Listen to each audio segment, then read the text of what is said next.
For me, it's a spiritual feeling. I'm obsessed with birds. So to be in the air with them, to see every expression on their face, to predict every movement, to observe their behaviour, it's like a dream come true for me every time I go and fly.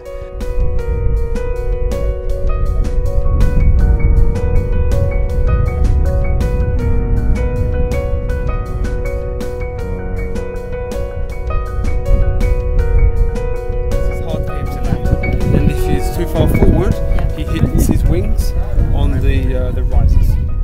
Well, my name's Scott Mason and I'm from the UK.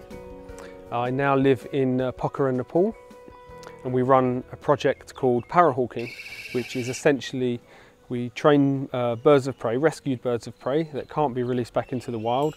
We train them to fly with paragliders, and we use this project to raise awareness for vulture conservation and raise funds for vulture conservation projects in Nepal.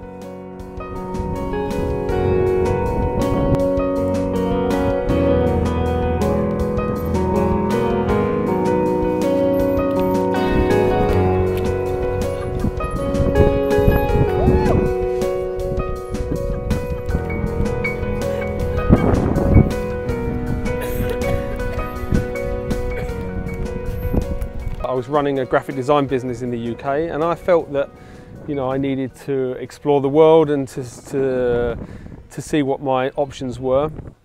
And I took a year out, travelled the world, ended up in Nepal, and took a paragliding flight.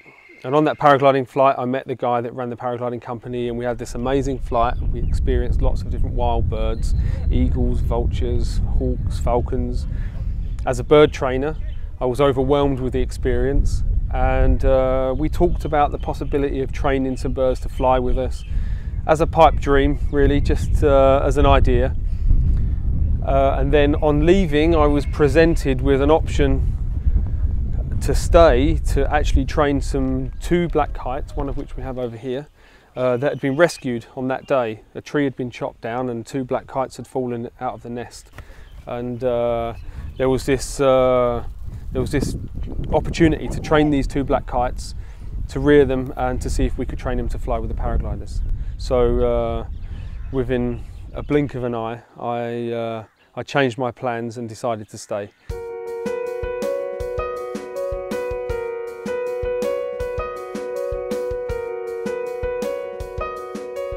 The project itself, it started out as an experiment to see if birds could be trained to fly with paragliders, and it's grown from there through my passion and obsession with birds of prey. I mean, I've been a bird trainer for nearly 30 years, and then I discovered paragliding, my new obsession, my new passion. But it wasn't until we rescued Kevin, one of the Egyptian vultures, that we realised that this concept of parahawking could actually be used to promote a very serious problem that was happening at the time.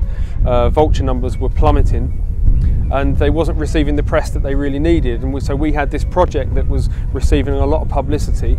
Then suddenly we were presented with a vulture, so we could use this vulture as an ambassador to promote vulture conservation using the concept of parahawking. By selling parahawking tandem flights, by giving customers the experience to fly with these birds in their own natural environment. It was a PR exercise for vultures, which was desperately needed at the time. So what started out as an experiment turned into a labour of love, and is now, for me, one of the most important ways for us to raise awareness for vulture conservation, by experiencing them in their own natural environment, not just looking up at them from the ground, but actually being in the air with them.